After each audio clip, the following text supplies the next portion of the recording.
Fascist বলতে কি বোঝায়, তারা আমাকে ফ্যাসিস্ট বলে। তা আমি সবাইকে অনুরোধ করব যে ফ্যাসিস্টের ডেফিনেশন কী এবং এই ফ্যাসিস্ট হিসেবে আমার সময় কী অবস্থা ছিল আর এখন ডক্টর ইউনূস কী কী করছে।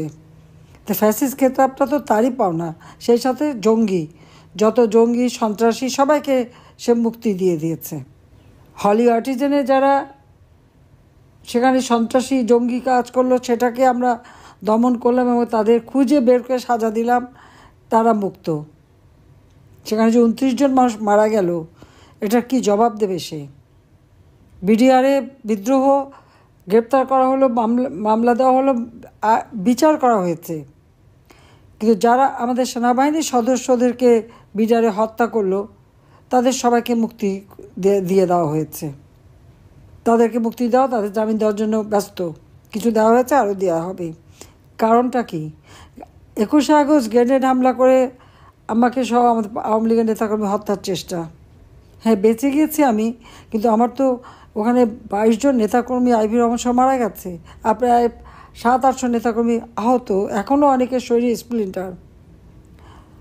তো এই ঘটনায় যারা সাজা পেয়েছ তারাও মুক্ত, এবং যারা খুনি, সন্ত্রাসী, জঙ্গি, 500 জায়গায় বোমা হামলা, সেই বাংলা ভাই থেকে শুরু করে সব, যাদেরকে সেই সমস্ত জঙ্গি তো আমি দমন করেছিলাম এবং তারা সাজাপ্রাপ্ত আসামি ছিল, সবাইকে মুক্ত করে দিয়ে যত মামলা হচ্ছে আওয়ামী লীগের নেতাকর্মী, 14 দলের নেতাকর্মী, তাদের বিরুদ্ধে, মুক্তিযোদ্ধাদের বিরুদ্ধে যত খুনের মামলা আমাদের বিরুদ্ধে দেওয়া হয়েছে, তা আমার তো মনে হয় ইউনূস সাহেব মামলা দেওয়াতে আমরা তো প্রায় 60-70 হাজার আওয়ামী লীগ নেতাকর্মীর বিরুদ্ধে মামলা, এবং আসামি যদি আমরা ধরি এজাহারভুক্ত আর যদি মানে অজ্ঞাতনা মাথা থেকে 4-5 তো হবে আসামি।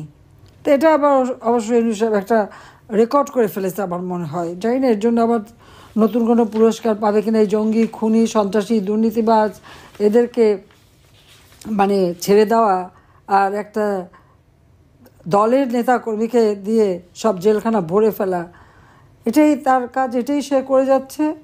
এবং শুধু তাই না, আমরা যদি ইউনূস সাহেবের কর্মকাণ্ডটা একটু হিসাব করে দেখি, তো সে কী করে, কী কাজটা তার কী করেছে সে পর্যন্ত, দেশের জন্য কী করেছে, নিজের জন্য কী করেছে, সেটা একটু আপনি হিসাব করেন।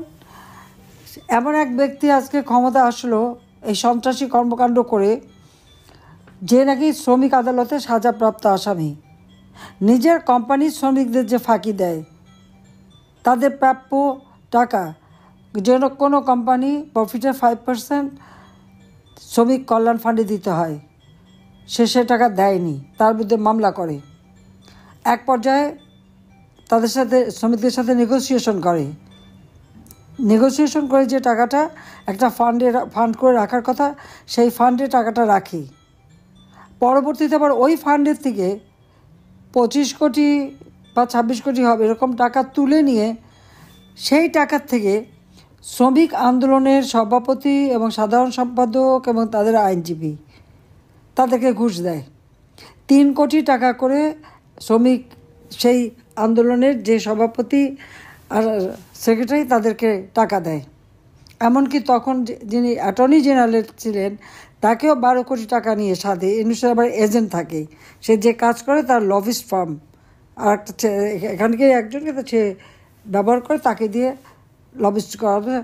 যখন অ্যাটর্নি জেনারেল কাছে গেল সে তো অস্বীকার করলো, এবং তারপরে তিনি অস্বীকার করার পরে তো এই কথাটা বেরোলো যে কীভাবে ঘুষ সে দিয়ে গেছে। এবং শ্রমিক আদালতে মামলায়, তার শ্রমিকের মামলায় 6 মাসের জেল হয়েছে ইউনূসের। তো একটা সাজাপ্রাপ্ত শ্রমিক আদালতে শ্রমিকের অর্থ আত্মসাৎ করার দায়ে এবং শ্রমিকের অধিকার বঞ্চিত করার দায়ে যে লোকটি সাজাপ্রাপ্ত আসামি, কি দুর্ভাগ্য বাংলাদেশের, সে আজকে বাংলাদেশের ক্ষমতায় বসে আছে, তাও অবৈধভাবে, অসাংবিধানিকভাবে জনগণের ম্যান্ডেট নাড়িয়ে ক্ষমতা দখল করে বসে আছে। আজকে রাজনৈতিক দল হিসেবে আওয়ামী লীগ এবং আমাদের সহযোগী সংগঠনের নেতাকর্মী, তাদের মধ্যে মিথ্যা মামলা, হয়রানি, হত্যা, ছেলেকে পায়নি মাকে অ্যারেস্ট করে নিয়ে গেল। মা নামাজ পড়ছে, বাড়িতে ঢুকে তাকে মারলো, আগুন দিয়ে মা চাচি একসাথে মেরে তারপর সেই ছেলেদের অ্যারেস্ট করে নিয়ে গেল। এখন যখন তার জারি জুরি ফাঁস হয়ে যাচ্ছে এবং চারিদিকে এখন মানুষ চাচ্ছে গণতন্ত্র ফিরে আসুক, কারণ এখন তো কোনো গণতন্ত্র নাই, কোনো নির্বাচিত সরকার ক্ষমতা নাই, একটা জবরদস্তি করে ডাকাতি করে ক্ষমতা দখলকারী এখন বসে আছে ক্ষমতায়। এবং চারিদিকে যখন এমনকি সমস্ত দ্রব্যমূল্য বৃদ্ধি পেয়ে গেছে, মানুষের ক্রয় ক্ষমতা নাই, মানুষের জীবনে নাবিশ্বাস উঠে গেছে, এই সময় তিনি এখন আরেকটা কাজ শুরু করছেন। সেটা হলো কি, তার যে ওই যে মিথ্যা কথা তৈরি করে করে বাজারে ছাড়া, সোশ্যাল মিডিয়াতে ছাড়ার যে মেকানিজমটা আছে সেইটা এখন কাজে লাগাচ্ছে।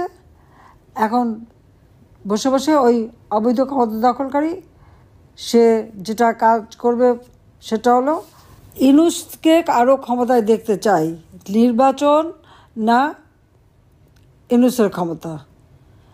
এখন যখন নির্বাচনের দাবি তুলছে, যদিও আমি পদত্যাগ করি নাই, আমি এখনও সংবিধান মোতাবেক ক্ষমতায় রয়েছি,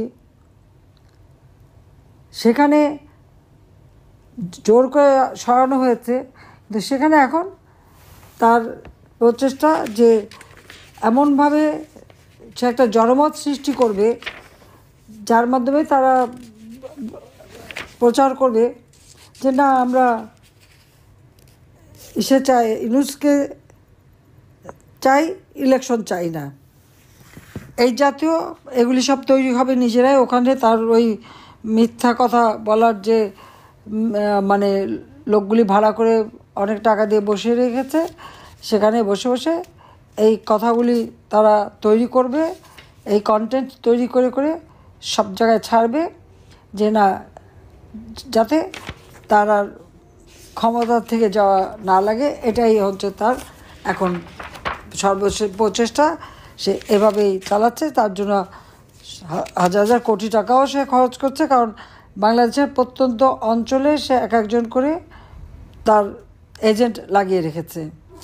সে তাদের এই লোকজন দিয়ে যেটা করা হচ্ছে যে তার ওই মিডিয়ার মাধ্যমে সে এখন এটাই প্রচার করবে যে না, ইউনূস খুব ভালো কাজ করছে, এখন আর তাকেই রাখতে হবে, তাকে 5 বছর রাখতে হবে। ইউনূসকে নাকি তারা প্রধানমন্ত্রী হিসেবে দেখে রাখতে চায়, তাকে নাকি রাষ্ট্রপতি হিসেবে রাখতে চায়।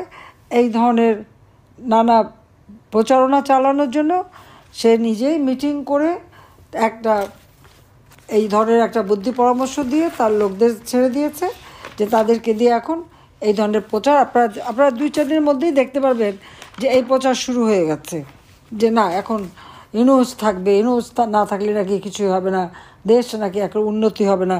কি উন্নতি করেছে? আমি দারিদ্র্যের হার 41 ভাগ যেটা 2006 ছিল সেটা কমিয়ে 18 ভাগে নামিয়ে এনেছিলাম। হত দরিদ্র যেটা 25 ভাগ ছিল তা আমি মাত্র 5 ভাগে নামিয়ে এনেছিলাম। এবং আমার একটা লক্ষ্যই ছিল, মুজিব বর্ষ উপলক্ষে, জাতির পিতার জন্মশতবার্ষিকী আমরা যখন উদযাপন করি, সেই উপলক্ষে আমাদের লক্ষ্য ছিল বাংলাদেশে একটি মানুষও গৃহহীন থাকবে না, ভূমিহীন থাকবে না। 2 কাঠা করে জমি এবং একটি সেমি পাকা ঘর আমরা করে দেব। উপকূলীয় অঞ্চলে যেটা ঝড় ক্ষতি করতে না পারে সেই সাইক্লোন রেজিস্ট্যান্স ঘর, আর নদীর পাড়ে যেখানে করেছি সেখানে বন্যা যেন ক্ষতিগ্রস্ত না হতে পারে সেই ধরনের ঘর করে দেওয়া, যে নদী ভাঙন বা বন্যা দেখলে ঘরগুলি তাড়াতাড়ি যেন গুছিয়ে নিয়ে সরিয়ে ফেলতে পারে, সেইভাবে আমরা করে দিয়েছি। আর মাত্র বোধহয় 1020 ঘর করলেই বাংলাদেশের প্রত্যেকটা জেলা, উপজেলা, ইউনিয়ন প্রতিটি গৃহহীন ভূমিহীন মানুষ ঘর পেত। দুর্ভাগ্য যে এখন দেখলাম অনেকগুলি ঘর সেগুলি লোকজন বের করে দিয়ে সেগুলিও দখল করে রেখে দিয়েছে। কাজে এই অবৈধভাবে ক্ষমতা দখলকারী, মানবতা বিরোধী ফ্যাসিস্ট ইউনূস জঙ্গিদের সহায়তায় আজীবন যেন ক্ষমতায় থাকতে পারে সেই ষড়যন্ত্র করে বেড়াচ্ছে। ইতিমধ্যে আপনারা দেখেছেন তার এক সমন্বয়ক কি সার্জিস বলছে, আমি কোট করছি, যে ইউনূস 5 বছর ক্ষমতায় থাকবে, প্রধানমন্ত্রী হবে, আনকোড। তা এবার এটি আমি যেটা বললাম তার কিছুটা নমুনা আপনারা পাচ্ছেন। তারা এভাবেই করবে। আর যে নতুন একটা দল তৈরি করেছে এই কচিকাচার আসর দিয়ে, যত সন্ত্রাসীদের দিয়ে, কি এনসিপি বোধহয় নাম, সেই দলে এখন ইউনূস নিজেও সেখানে তার অভিভাবক হিসেবে থাকবে, কারণ এই দল অভিভাবক হিসেবে পরিচালনা করবে নতুন রাজনৈতিক দল। এবং কারণ ইউনূস তো দায় মুক্তি দিয়ে দিয়েছে এদেরকে, যত অপরাধীদের। কাজে খুনি, মেট্রো রেল ভাঙা, পুলিশ হত্যাকারী আজীবন ক্ষমতায় থাকার একটা চক্রান্তে লিপ্ত। সেই জন্য আওয়ামী লীগ ধ্বংস করতে হবে, সংবিধান তারা নাকি পড়াবে, দেশের নাম পাল্টাবে। ওটা কোন ধরনের কথা? একটা কথা ভুলে যায় কেন, যে জাতির পিতা বঙ্গবন্ধু শেখ মুজিবুর রহমানের নেতৃত্বে এদেশ স্বাধীন হয়েছে। বাংলাদেশ নামটাও বঙ্গবন্ধু শেখ মুজিবের দেওয়া। আজকে সব জায়গা থেকে তার নাম মুছে ফেলা হচ্ছে। যিনি স্বাধীনতার ঘোষণা দিলেন তার নাম নাই। তাহলে ইয়াহিয়া খানের 26শে মার্চের যে বক্তৃতা, সে বক্তৃতা শুনুক, কাকে দোষী করেছে? বঙ্গবন্ধু শেখ মুজিবকে। আর সেই ঘোষণা দেওয়ার একমাত্র ম্যান্ডেট তারই ছিল যে 70-এর নির্বাচনে আওয়ামী লীগ জয়লাভ করেছিল। এখন এই নাম মুছে ফেলবে। কাজে এর হাত থেকে দেশকে রক্ষা করবার জন্য যার যেখানে যাটুকু আছে, যা করা দরকার সেটা করতে হবে, জনমত সৃষ্টি করতে হবে। ইনশাল্লাহ এই বাংলাদেশ আবার গণতন্ত্র প্রতিষ্ঠিত হবে। মানুষের জীবন আমি শান্তি নিরাপত্তা নিশ্চিত করব, নিরাপত্তা দেব। মেয়েরা স্লোগান দিয়েছিল আমার পদত্যাগের, আর আমি তাদেরকে দিতাম নিরাপত্তা। এখন তারা ঘর থেকে বেরোতে পারে না। কেমন লাগে এখন তাদের? কাজে আমি এটুকু বলতে পারি যে আবার নারী ক্ষমতায়ন, দেশের মানুষের জীবনমান উন্নয়ন, শিক্ষার পরিবেশ তৈরি করা, প্রত্যেকটা ছেলেমেয়ে যাতে শিক্ষা পায় তার ব্যবস্থা করা, বৃত্তি উপবৃত্তি আবার চালু হবে, ভর্তুকি চালু হবে, দেশের বয়স্ক ভাতা, বিধবা ভাতা, প্রতিবন্ধী ভাতা সব ভাতা চালু করে দিয়ে খাদ্য উৎপাদন বৃদ্ধি করে মানুষের জীবনে সুন্দর নিরাপত্তা নিশ্চিত করব ইনশাল্লাহ। সেই জন্যে আল্লাহ আমাকে বাঁচিয়ে রেখেছেন। আর এই যে দুষ্টু চক্র, এদের বিচার বাংলার মাটিতে হবে।